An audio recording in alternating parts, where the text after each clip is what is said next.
Au sommaire de ce journal, l'ex-conseiller du chef de l'État et président de la formation politique Agir face à la presse ce samedi, Adama Kanazoé dresse le bilan du double scrutin passé, mais surtout, il revient sur l'affaire Pot-de-Vin dans laquelle il a été cité. Adama Kanazoé se défend et parle de complot formaté contre lui, vous l'entendrez. Les images font froid dans le dos. Un camion de transport de bouteilles de gaz explose à 15 km de Banfora avec près de 1400 bouteilles de gaz butane à son bord. Toutes parties dans l'explosion. Pas de mort, seulement le chauffeur blessé. Ses jours ne sont pas en danger. Le lieu de l'incident est un véritable champ de mines, comme vous pouvez le constater. Et puis, cette question dans ce journal, quelle peut être la place des deux autres dans la société actuelle? Le débat est posé. Il a été posé au cours d'une conférence hier, 8 janvier, à l'Institut français de Ouagadougou. Une initiative de Warren Sarré, un réalisateur et photographe qui veut mettre en lumière cette confrérie au Burkina Faso. Et pour terminer avec les titres, notre dossier de ce soir, comment se comporte le secteur des importations au Burkina Faso en ce temps de Covid-19. Il faut dire que le fret est autorisé, certes, les frontières aériennes sont ouvertes, mais est-ce que les commerçants burkinabés arrivent à aller dans leur destination habituelle?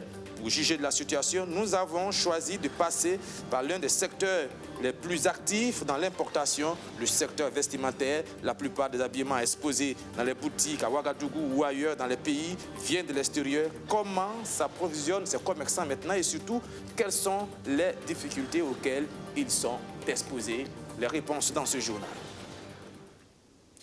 Voilà pour le sommet, bonsoir et bienvenue à ce journal. C'est presque un miracle qu'aucune vie humaine n'ait été déplorée. Le bilan aurait pu être lourd et très lourd, même si les circonstances avaient été autres. Oui, un camion transportant des bouteilles de gaz butane, 1400 bouteilles au total, a explosé aux encablures de la commune de Bérigadougou, à 15 km de Banfora. Les détonations étaient si fortes qu'elles ont provoqué chez les habitants aux alentours la peur de leur vie. Vous allez entendre leurs témoignages, mais vous allez aussi entendre celles du chauffeur et de son apprenti qui ont échappé de justesse à la mort. Cédric Mabio, surtout Justin Dabiré. Voici ce qui reste du véhicule qui transportait 1400 bouteilles de gaz butane dans la soirée de ce jeudi 7 janvier à Bérigadougou, commune située à 15 km de Banfora, dans la région des Cascades. C'est aux environs de 21 h que les populations ont été bouleversées dans leur quotidien par les détonations issues des butanes de gaz de ce véhicule qui venait à peine de finir sa livraison dans la ville et qui mettait le cap sur Banfora.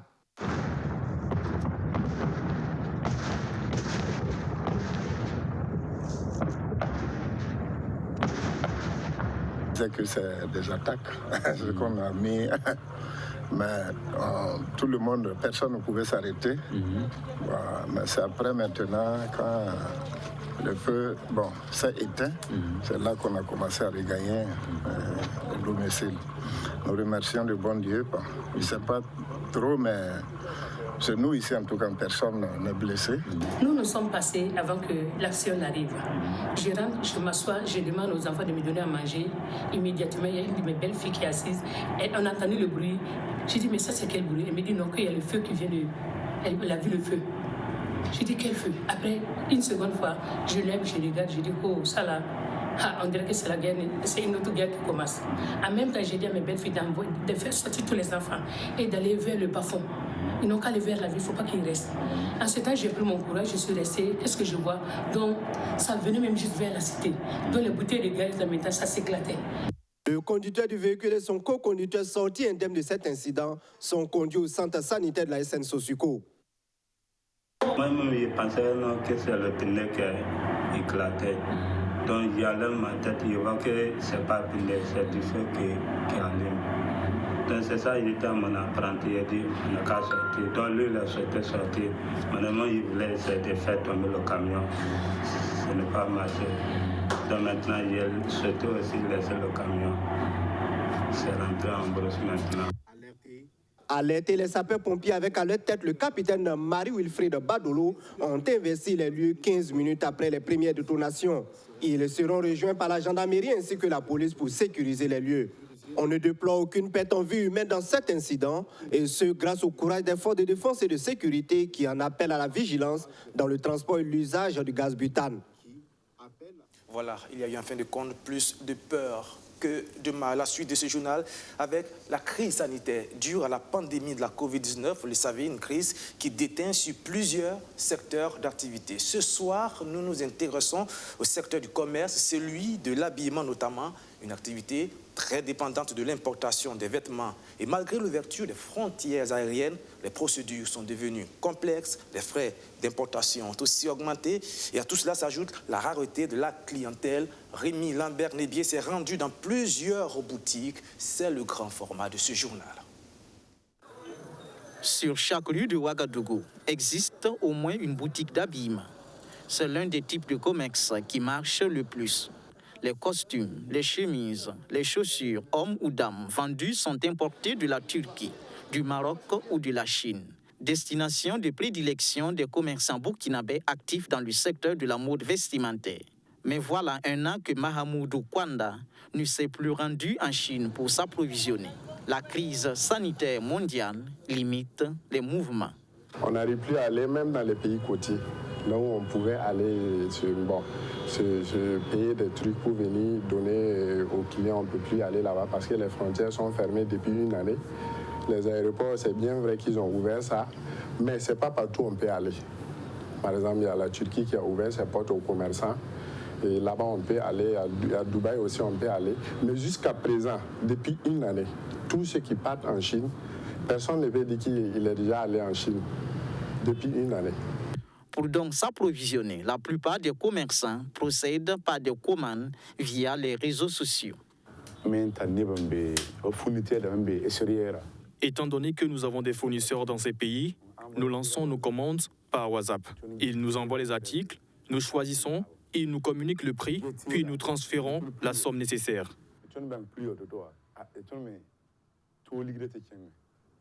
Ces commerçants disent cependant enregistrer plusieurs désagréments par ce mode de commerce à distance. Ils sont obligés d'accepter les prix d'achat proposés par les fournisseurs. En plus, les retards de livraison sont fréquents.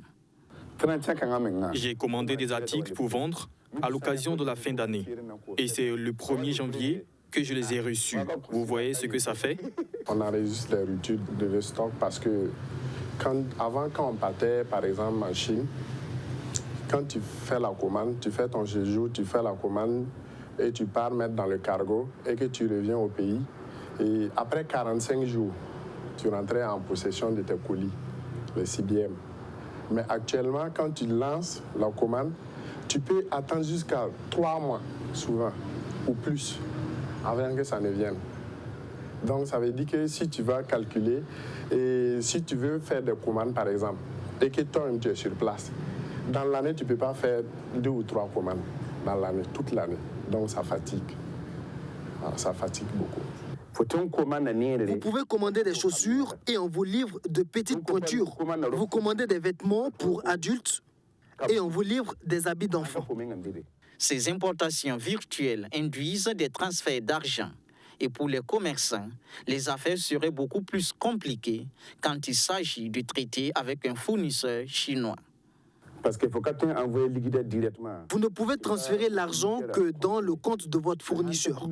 Mais il arrive souvent que les autorités chinoises bloquent la somme pour mener des investigations sur l'origine de l'argent. On vous donne un délai de 6 mois et si vous avez contracté un prêt à la banque ici, bonjour les soucis. J'ai plusieurs amis commerçants, tout comme moi, qui sont dans cette situation. Et dites-vous qu'à la fin des investigations, on ne vous retourne plus la totalité de la somme. Il y a des frais qui sont perçus avant d'autoriser le transfert. Confrontés à une hausse des prix et des coûts d'importation élevés, les détenteurs de boutiques d'habillement disent enregistrer des pertes. Actuellement, on travaille en perte. Voilà. Puisque de notre côté, on ne peut pas augmenter les prix, de risque de faire fuir la clientèle. En Turquie, eux, ils ne font pas de CBM. Voilà, eux, c'est les kilos on paye. Mais avant, les kilos que la compagnie te donnait, quand tu prenais tes kilos, maintenant, s'il y a le surplus sur les kilos, Je pense que ça qu'ils l'ont payé ça à 5 000 francs. Mais actuellement, c'est revenu à 7 500 francs le kilo. Par exemple, ça permet au Fahanda, par exemple, voyage au 10 000, libre 12 500. Tu viens ici, tu vas ajouter 500 même là. Le kilo est fini parce qu'il n'y a pas l'argent. Un allègement des taxes douanières sera la bienvenue selon les acteurs. Actuellement, bon, tu lances les commandes déjà, les produits viennent, c'est pas ça. Côté douane, au lieu que ça soit un peu allégé aussi, c'est toujours serré pour nous. Ouais. Souvent même tu payes plus que ce que tu payais avant. Ils nous disent que d'ici là, il y a des mesures qui seront prises au niveau de la douane même pour augmenter les taxes. D'après un ami qui m'a dit cela. Je ne sais pas si c'est vrai ou c'est faux, on attend de voir. À la difficulté d'importation des articles vestimentaires s'ajoutent les effets de la crise économique due à la pandémie de la Covid-19. Conséquence, depuis quelques mois, les Burkinabés fréquentent de moins en moins les boutiques d'habillement, nous confient ces commerçants. Et parlant toujours de maladies, au-delà de la Covid-19 qui fait ravage au niveau des hommes, il y a aussi la grippe aviaire qui tue les animaux au Sénégal. Elle a été introduite, on ne sait par quel moyen, mais elle fait beaucoup de victimes. Déjà 40 000 volailles ont été abattues au Sénégal. Une enquête est menée pour savoir comment la grippe aviaire est entrée au Sénégal. Voilà, tout autre chose. Un peu plus d'un mois après le double scrutin du 22 novembre dernier, l'heure est encore au bilan pour certaines formations politiques. C'est le cas de l'Alliance des jeunes pour l'indépendance et la République qui était face à la presse ce 9 janvier. Mais ce qu'il faut surtout retenir de cette conférence de presse, c'est cette phrase, écoutez bien, « Je n'ai jamais été en charge de la gestion de fonds publics, je n'ai donc rien détourné, c'est un complot ourdi contre ma personne ». Voici en filigrane ce qu'a déclaré Adama Kanazoé, président de Agir, cité dans une affaire de pot de vin autour d'un chantier routier. Affaire avait fait grand bruit en son temps, vous vous en souvenez sans doute, et elle avait même provoqué la démission de ce dernier de son poste de conseiller du chef de l'État. Tous les détails, Archimède Boy. Depuis la publication sur la toile d'une bande sonore l'accusant de corruption, ces sorties médiatiques se font de plus en plus rares. Adama Kanazoé se défend et promet confondre ses détracteurs. Propos du président de Agir, l'Alliance des jeunes pour l'indépendance et la République, tenu en marge de sa rencontre bilan après le double scrutin du 22 novembre dernier. Je n'ai jamais géré un franc public, donc je n'ai jamais volé de l'argent, parce que je n'ai jamais géré 5 francs publics. Ce qui a été fait, qui était un complot, ce complot-là, il sera démasqué. Les acteurs de ce complot, je les connais, ils se connaissent, on les connaît. J'attends que la justice se prononce et chacun répondra de ce qui a été fait. 2020 a été pour moi une année très difficile, parce que j'ai connu la méchanceté humaine dans son sens le plus affligeant. Mais qu'à cela nous tienne, laissons la justice faire son travail.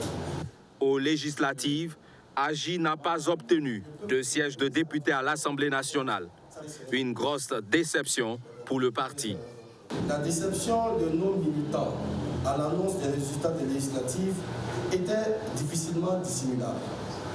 En effet, la surprise de cet échec a ébranlé plus d'un au sein du parti.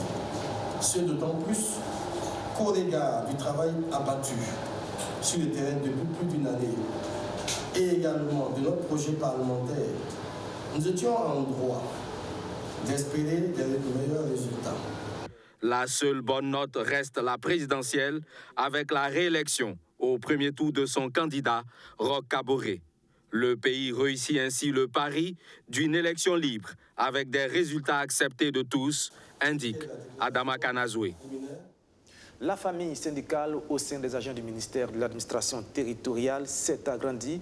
Un deuxième syndicat vient de naître, l'ANAG il s'appelle, mais il a surtout les résultats d'une guéguerre au sein de l'autre syndicat déjà en place, le SYNACSAB. L'ANAG a tenu son congrès constitutif ce samedi à la Bourse du Travail, exercice au cours duquel les récriminations contre le SYNACSAB ont été exposées. Roméo Koeta.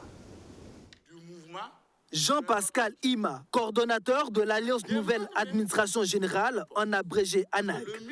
la toute nouvelle organisation syndicale du ministère de l'administration territoriale. Il était membre du bureau du SNACSAB, le tout premier syndicat du ministère, mais il dit avoir claqué la porte à cause de certaines pratiques malsaines dans la gestion de cette structure.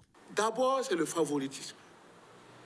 Comme dans votre plateforme revendicative,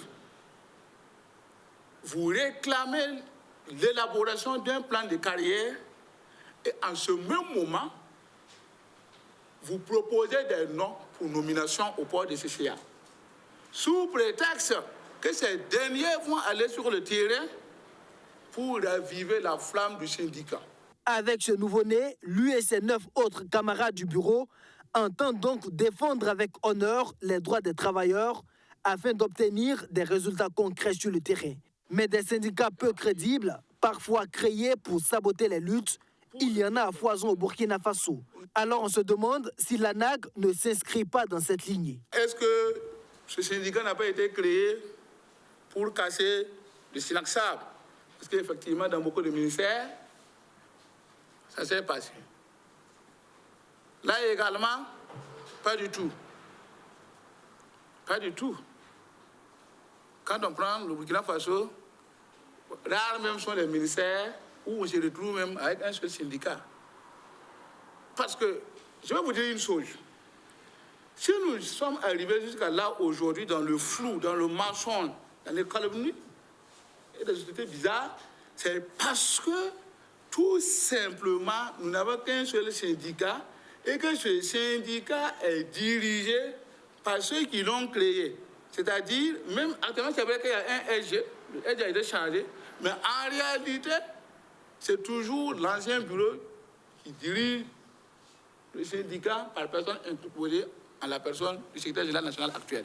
Selon le secrétaire général de ce tout nouveau syndicat, les agents du ministère de l'administration territoriale sont divisés. Alors, la priorité sera accordée à la réconciliation. L'Alliance Nouvelle Administration Générale, créée ce 9 janvier 2021, dit déjà enregistrer plus de 900 demandes d'adhésion sans toutefois en apporter la preuve. Et selon ses premiers responsables, très bientôt, le syndicat se mettra en ordre de bataille pour la défense des intérêts de ses membres. Ils sont parfois décriés, souvent incompris, et pourtant les chasseurs traditionnels, encore appelés dozo, occupent une place importante dans nos sociétés. C'est du moins se contenter de démontrer les orateurs d'une conférence publique sur le sujet. Parmi eux, des responsables dozo, ils ont expliqué leur rôle qu'ils qualifient de multidimensionnel au sein de la société burkinabé. Plus d'explications, Justin Amonto. Face aux défis que traverse le Burkina Faso, crise sécuritaire et sanitaire, les dozos se disent acteurs et garants de paix et sécurité au Burkina Faso. La place des dozos dans la société actuelle est le thème de cette conférence organisée par Warren Sarré, un photographe indépendant burkinabé. La conférence est conduite par ces figures de la grande famille dozo, connaisseurs de la nature, avec tous ces éléments, la science et le monde mystique. Les dozos, on le voit comme les personnes mystiques. Ils ont peur de... C'est vrai qu'ils ont des mystiques, ils ont des choses. Mais c'est une façon pour moi aussi de rapprocher des dozos à la société et actuelle. Nos confrères participent à la lutte contre la Covid-19 à leur manière, à travers des décoctions, à travers des plantes qui soignent des gens. Vous avez vu le taux de mortalité de la Covid-19 au Burkina n'est pas comme dans les autres pays. C'est parce que, quelque part, les dozos, les tradipraticiens aident à lutter contre cette maladie-là. Ceux qui connaissent leur importance et leur capacité savent qu'ils peuvent être utiles même à la société burkinabé. Avant le début de cette conférence, au cours de laquelle le monde dozo est expliqué, un film documentaire de 12 minutes réalisé par Warren Sarré a été projeté. Ce film, titré « Force spéciale traditionnelle africaine », explique le vécu traditionnel des dozos du Burkina Faso.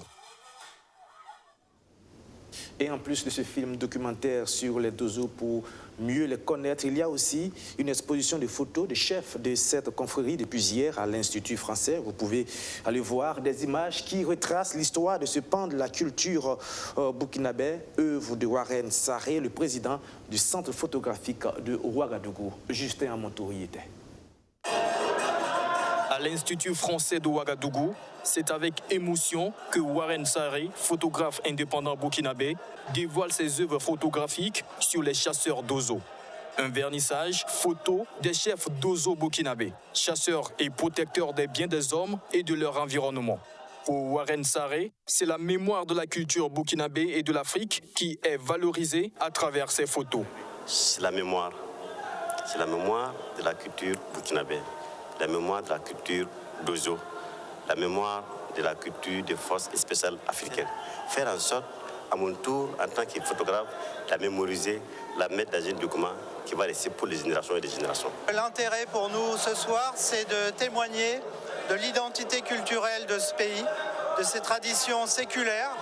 On avait fait il y a quelques mois une exposition photo sur le Kéogo qui avait beaucoup marqué le public ici.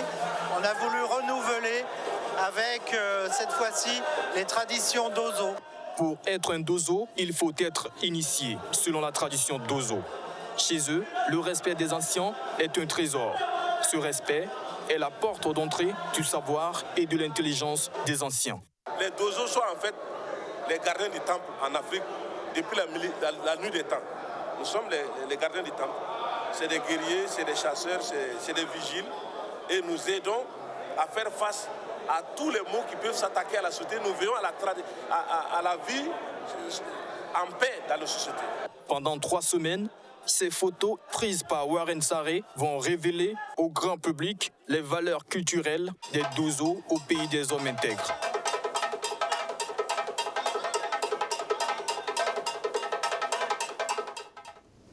Ils sont burkinabés, ils vivent aux États-Unis, mais ils ont les yeux tournés au pays, surtout le secteur de l'employabilité des jeunes. Ils veulent apporter leur pied à la construction du pays. Ils ont mis en place un groupe qu'ils ont appelé le groupe d'expertise internationale en formation, conseil, agrobusiness, mines et environnement. C'est une structure qui a pour mission de renforcer durablement les capacités des entreprises et des ONG tout en créant des possibilités de formation et d'insertion socio-professionnelle des jeunes. Abdulaziz Sarré.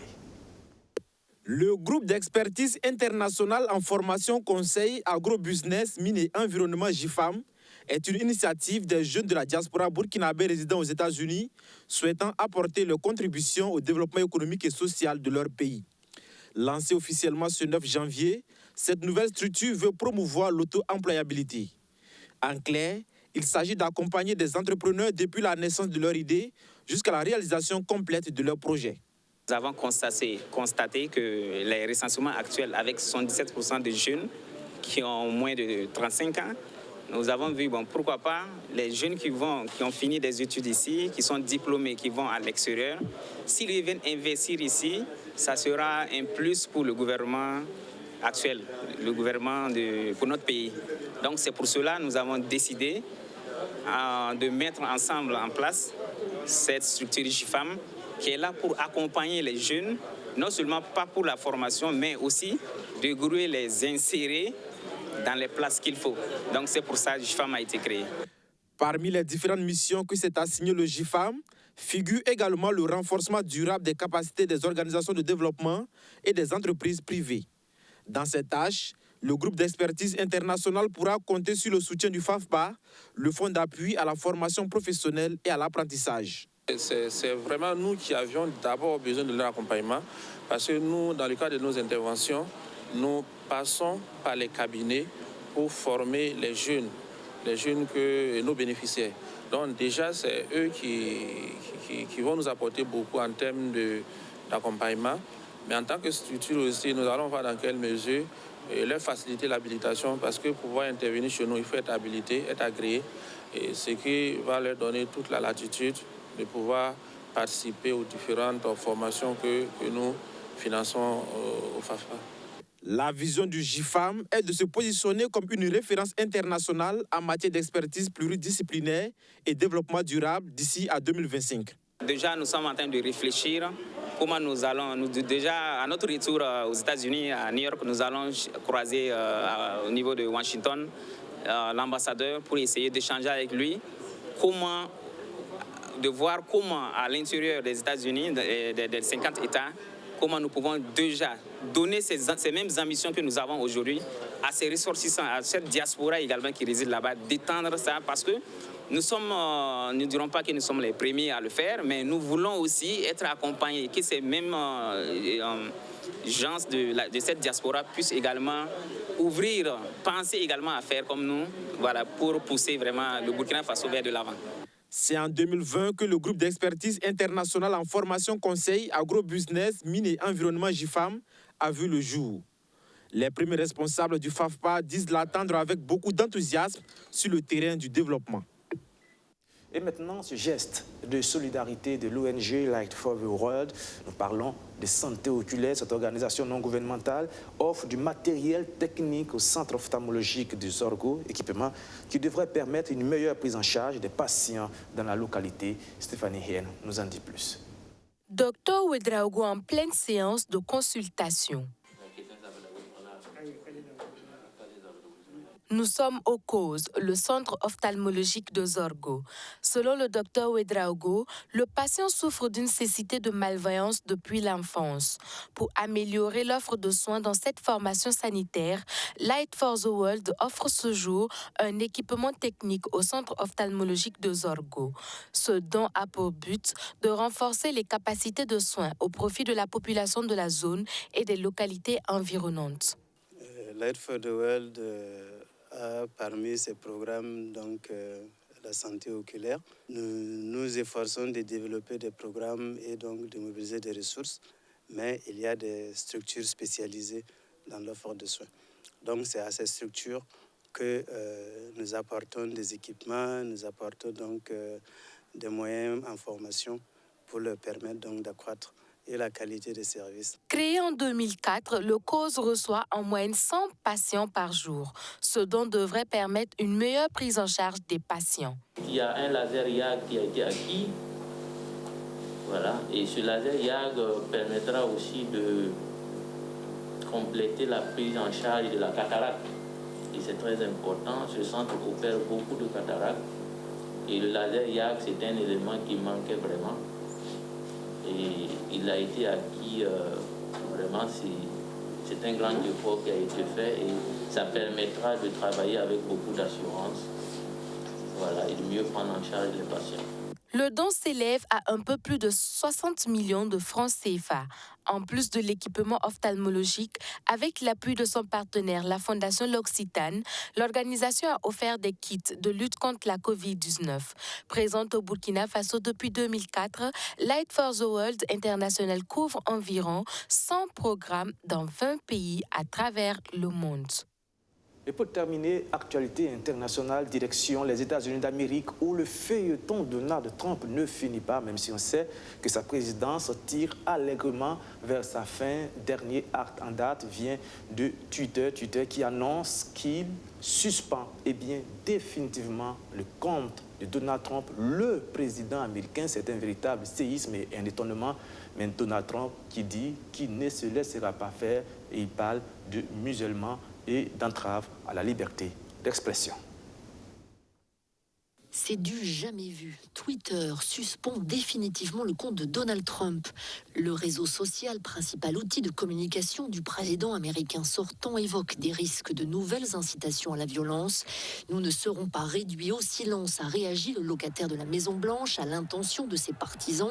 Il accuse l'entreprise californienne de museler la liberté d'expression. Cette annonce intervient 2 jours après la violente invasion du Capitole par les pro-Trump. C'est bien trop tard pour cet expert. Ce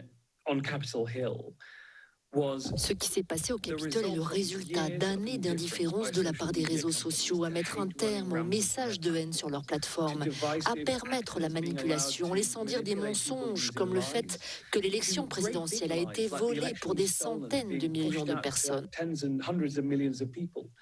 Nancy Pelosi, la chef des démocrates au Congrès, s'inquiète que Donald Trump puisse utiliser les codes nucléaires avant la fin de son mandat et appelle à y mettre fin au plus vite.